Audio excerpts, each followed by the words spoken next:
श्रीगुरुपादुकाभ्यां नमः।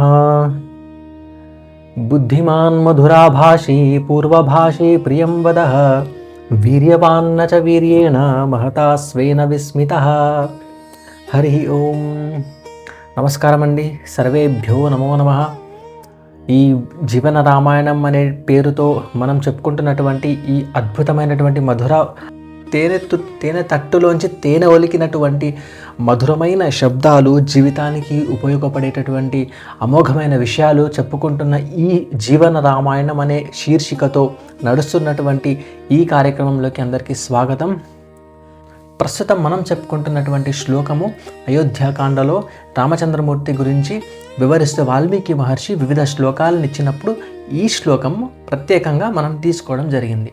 ఈ శ్లోకంలో రామచంద్రమూర్తికి సంబంధించినటువంటి అనేక గుణములతో పాటు కొన్ని గుణములు ఈ యొక్క అనుష్టుప్ ఛందోబద్ధమైనటువంటి శ్లోకంలో పొందుపరిచారు మహర్షుల వారు. ఈ చాలా వరుసగా వస్తాయి శ్లోకాలు, దాంట్లో ఈ శ్లోకం తీసుకున్నాము, ఒక్కొక్క పదం చూస్తూ ఉన్నాము. ఇది మూడవ భాగము. మూడవ భాగంలో మనం చూస్తున్నటువంటి పదము బుద్ధిమాన్ మధురాభాషి పూర్వభాషి.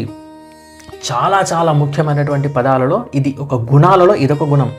రామచంద్రమూర్తికి ఉన్నటువంటి 16 గుణములు కలిగినటువంటి సంపూర్ణ మనుష్యుడు ఎవడు ఇప్పుడు ఈ భూమి మీద సంచరిస్తున్నాడు అని వాల్మీకి మహర్షి నారద మహర్షుల వారిని అడిగినప్పుడు కన్వస్మిన్ సాంప్రతంలోకే గుణవాన్ కశ్చ వీర్యవాన్ ధర్మజ్ఞశ్చ కృతజ్ఞశ్చ సత్యవాక్యో దృఢవ్రతః చారిత్రేణ చహకో యుక్తః సర్వభూతేషు కోహితః విద్వాన్ కః సమర్థశ్చ కశ్చైక ప్రియదర్శనః ఆత్మవాన్ కోన్ జితక్రోధో జితివాన్ కోన్ అనసూయకః కస్య బిభ్యతి దేవాశ్చ జాతరోషస్య సంయుగే అనేటటువంటి 16 గుణములు ఈ వాల్మీకి మహర్షి నారద మహర్షుల వారిని ప్రశ్నిస్తారు. అప్పుడు చెప్పినటువంటి గుణములలో ఈ 16 గుణములు, ఈ చెప్పిన లక్షణాలన్నీ ఆ 16 గుణములకు వచ్చేస్తాయి, ఇమిడింపబడతాయి అన్నీ. ఇప్పుడు పూర్వభాషి. మనము ఎన్నో నిత్య జీవితంలో ఎన్నో కార్యక్రమాలకి, ఎన్నో మన బంధువుల మధ్యలో వెళ్ళినప్పుడు ఎన్నో సందర్భాల్లో మొట్టమొదటిగా చాలా వరకు పెద్దవాళ్ళు ఏం చేస్తారంటే, వాడు రావట్లేదంటే వాడు వచ్చి పలకరించాలి కదా, ఏంట్రా మనం వెళ్ళి కొంచెం ఏదో కాస్త మర్చిపోయి ఆ హడావిడిలో పడి కాస్త కొంచెం అటు ఇటు వెనక ముందుగా వెళ్ళి పలకరిస్తే మన పెద్దవాళ్ళని, ఓహో ఇప్పుడు వచ్చినావా, బాగానే గుర్తొచ్చినాను అంటారు కదా. చాలామందిలో ఈ గుణం ఉంది, పెద్దవాళ్ళను ముఖ్యంగా. ఈ గుణము ఈ పూర్వభాషి అనే పదానికి, ఆ గుణానికి ఈ పదము సమాధానం. పూర్వభాషి అంటే రామచంద్రమూర్తి ముందు మాట్లాడేవాడు. పూర్వా భాష అసౌ అస్తి ఇది పూర్వభాషి. ముందు మాట్లాడేటటువంటి గుణము, తత్వము, అటువంటి అలవాటు కలిగిన వాడు ఎవరైనా సరే పూర్వభాషి అంటారు. ఈ అలవాటు రామచంద్రమూర్తికి సంపూర్ణంగా ఉండేదన్నమాట. ఎంత వాళ్ళైనా సరే, పెద్దవాళ్ళైనా చిన్నవాళ్ళైనా అట్లా వెళ్ళిపోతుంటే, ఏమోయ్ బాగున్నావా, చిన్నవాళ్ళైతే, పెద్దవాళ్ళైతే నమస్కారం అండి బాగున్నారా. వాళ్ళు మాట్లాడకపోని మనలో ఎటువంటి కల్మషం లేదు, బాగున్నారా, అంత బాగుందా, ఏం జరుగుతుంది, అంత కుశలమేనా అని అడిగితే మనసుకి ఒక ధీమా అండి. మీరు ఇప్పుడు పెద్దవాళ్ళని గమనించండి, ఇవాళ రేపు డిప్రెషన్, మనకి ఈ ప్రెషర్, ఈ టెన్షన్స్, ఇటువంటి వాతావరణంలో, ఇటువంటి కాలంలో ముందు మాట్లాడి బాగున్నారా అండి, ఏం చేస్తున్నారు, ఎలా నడుస్తుంది, ముఖ్యంగా పెద్దవాళ్ళని, లేకపోతే ఎవరైనా సరే ఏం చేస్తున్నారు, బాగున్నారా, ఎలా గడుస్తుంది, కాస్త నవ్వుతూ పలకరిస్తే వాళ్ళకి అంతకన్నా ఏం అవసరం లేదండి. ముఖ్యంగా పెద్దవాళ్ళు, మన ఇంట్లో అయినా సరే పెద్దవాళ్ళు అలా కూర్చొని ఉంటారు.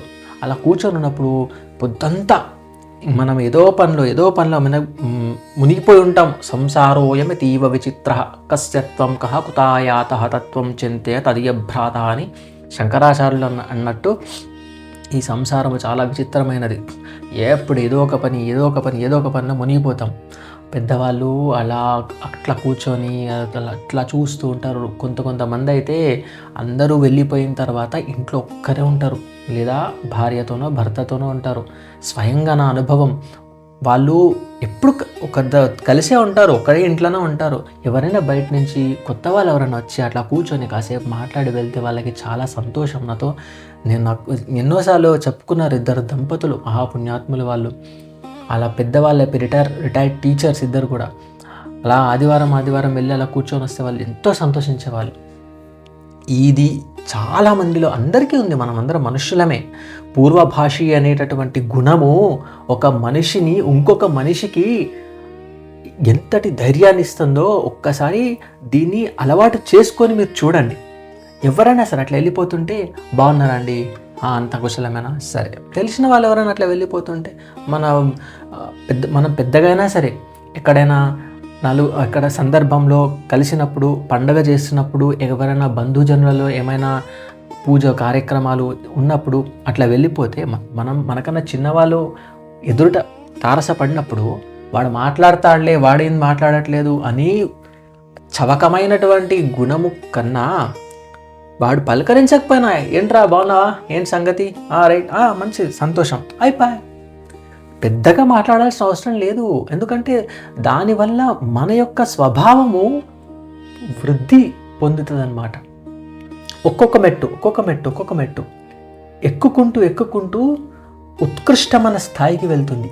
ఇలా చేయగా కర్మ అనేటటువంటిది ఒక పాత్రతనిచ్చి, సత్కర్మలు పాత్రతనిచ్చి, పాత్రత వల్ల జ్ఞానం ఏర్పడి, చిత్తశుద్ధి ఏర్పడి, చిత్తశుద్ధితో జ్ఞానం ఏర్పడి, ఆ జ్ఞానముతో మోక్షాన్ని చేరుకుంటాడు. ఇది పంథ, ఇదే దారి. ఈ దారిని పట్టుకున్నవాడు ఓడిపోవడం ఎప్పటికీ జరగదు. కాబట్టి దయచేసి మీ పెద్దవాళ్ళని పలకరించండి. అట్లా కూర్చున్న వాళ్ళతో కొద్దిసేపు మాట్లాడండి, వాళ్ళ ఆయుష్య పెరుగుతుంది. తల్లిదండ్రులు ఇంట్లో ఉంటారు, పొద్దున్నే లేచి అట్లా ఒకరి ఆ గోడలు చూసుకుంటా, జనాలను చూసుకుంటా ఎంతసేపు అని ఉంటారండి. కొద్దిసేపు వాళ్ళతోని పక్క నవ్వి సారదాగా మాట్లాడి, పిచ్చాపాటి అట్లా వాళ్ళతో మాట్లాడి ఒక్క అరగంట గడపండి. ఈ 24 గంటలలో పోనీ 15 నిమిషాలు గడపండి, ఎంత సంతోషిస్తారో వాళ్ళు. చిన్నవాళ్ళైనా సరే ఇవాళ రేపు ఉద్యోగాల్లో మొత్తం మునక వేసి ఆ యొక్క ఒత్తిడి ఈ భరించలేక లోపల నలిగిపోతున్నటువంటి ఎందరో ఉన్నారు మన కళ్ళెదురుగా. వాళ్ళతో కూర్చొని ఏంటండి చెప్పండి, ఏంట్రా చెప్పరా, ఏంటి సంగతి, లేకపోతే ఏంటండి, ఇంకా అంత మంచిగా, అంత కుశలమేనా. వాళ్ళు కోరుకునేది ఒకటే, మాకు పాజిటివిటీ కావాలి. జీవితంలో ఎవరైనా పాజిటివ్ వైబ్స్ ఉన్నటువంటి వ్యక్తి వస్తాడా అని చూస్తుంటారు వాళ్ళు. లోపల అందరూ బయటపడరు, లోపల వాళ్ళు ఎదురు చూస్తూ ఉంటారు. ఎవరన్నా తారసపడతారా, ఎవరన్నా వస్తారా, వాళ్ళతో మాట్లాడచ్చు. అలా వచ్చి కూర్చుంటే వాళ్ళకి చాలా సంతోషం వేస్తుంది. ఏముందండి, మనం ఆ మాట యొక్క సహాయం చాలు. మాట సహాయం చేత రామాయణంలో ఉరేసుకుందాం అనుకున్నటువంటి సీతమ్మ తల్లిని కాపాడిన వారు స్వామి హనుమ. మాట సహాయంతో చచ్చిపోదాం అనుకుంటున్నటువంటి వానరులకి సహాయం చేసినటువంటి, మాట సహాయం కలిగినటువంటి జీవి సంపాతి మాట సహాయం చేస్తేనే కదా అల్లంత దూరంలో సీతమ్మ తల్లి జాడ తెలిసింది. మాట సహాయం ఎంతో శ్రేష్టమైనది. మాట సహాయం వల్లనే రామచంద్రమూర్తికి స్వాంతన లభించింది. ఒకసారి ఆ సీతమ్మ తల్లి కోసం వెతుకుతూ పిచ్చివారై తిరుగుతూ ఉంటే, ప్రాణాదపి గరీయసి సీత అని, నా ప్రాణముల కన్నా చాలా నా గొప్పది. ప్రాణములు అంటే మనం ప్రాణము అనము, లైఫ్ అనము. మనలో సంస్కృత ప్రయోగంలో మనం ప్రాణః అనము, ప్రాణాహ అంటాం. అంటే పంచప్రాణాలు ప్రాణ అపాన వ్యాన ఉదాన సమాన, ఈ 5 వాయువులతో ప్రాణం నిలబెట్టుంటాయి. ఈ పంచ ప్రాణాల కన్నా గరీయసి గొప్పది, ఎక్కువ నాకు సీత అని ఏడుస్తూ ఉంటే ఒక మాట సహాయం చేసి కదండి సుగ్రీవుడు రామచంద్రమూర్తిని మా స్నేహాన్ని పొందగలిగినాడు. ఆ మాట సహాయం వల్లనే కదా ఎన్నో జీవితాలు నిలబడ్డాయి. మన యొక్క ఎందరినో చూస్తున్నాము ఇవాళ మాట సహాయంతో. ఎంతెన్ని గొప్ప కార్యాలు జరిగినాయి, రాజ్యాలు కాపాడబడ్డాయని మాట సహాయంతో. మన శ్రీకృష్ణదేవరాయలు ఒక సందర్భంలో సహాయంతో ఒక రాజ్యాన్ని కాపాడినారు. మన టిప్పు సుల్తాన్ దాడి చేస్తున్నప్పుడు మన చాముండి బెట్ట మీద అయినా సరే, అక్కడ ఉన్నటువంటి రంగనాథస్వామి శ్రీరంగపట్నంలో ఉన్నటువంటి ఆ రంగనాథస్వామి మీద దండయాత్రకు వెళ్ళినప్పుడు కానీ, నంజున్గూడలో శ్రీకంఠేశ్వర స్వామి మీద దాడికి వెళ్ళినప్పుడు కానీ, ప్రతి చోట కానీ ఒక జ్యోతిష్యుడు చేసినటువంటి మాట ప్రయోగము ఆయనని వాటికి దూరంగా పెట్టింది. ఇలాంటి సందర్భాలు ఎన్నో ఉన్నాయి. కాబట్టి పూర్వభాషి ప్రియంవద, బాగా మాట్లాడి నలుగురికి నేర్పిద్దాం.